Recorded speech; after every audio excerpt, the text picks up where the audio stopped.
This is Jackie Bailey with Navigating Your Fishbowl for another Human Resources Thursday.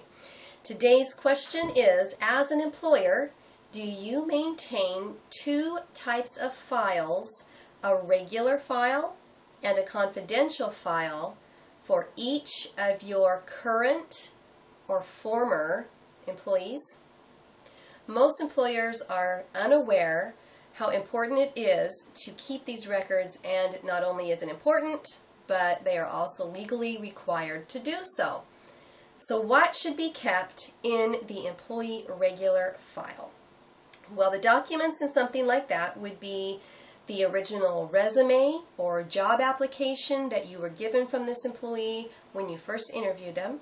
It would be any payroll information or personal information, name, phone number, address, that kind of thing.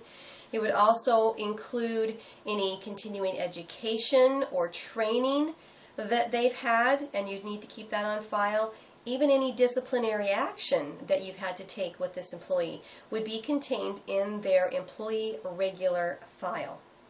For the employee confidential file, these are things such as medical records, any results from drug testing or other types of personal analysis like that. It would be any discrimination or criminal investigation that's been brought against these employees. You would also keep any records of child support payments that have been made from this employee's, checks or anything like that. Any disability or insurance claims, even work-related injury records would all be kept in the employee confidential file. If you go to my blog today, you will see a longer list of what needs to be in each of these different types of files.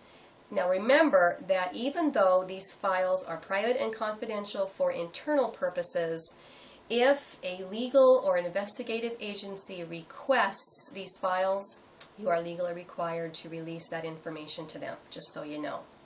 Now, besides those two files, which are legally required of you to have, most HR firms will also suggest that you keep a third file that would be the employment eligibility verification file, if you want to call it that, but that's where you're going to keep all of the employee I-9 forms.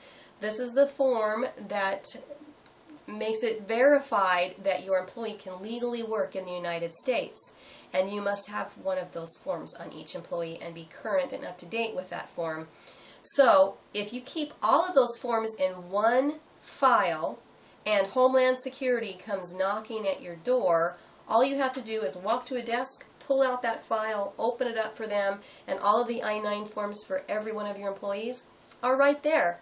That protects you from having to glaze through a bunch of other files and have them see that maybe you're not as compliant as you should be in some things. So it's just a way to kind of protect you to have that file with all those I-9 forms in it. So I would suggest that.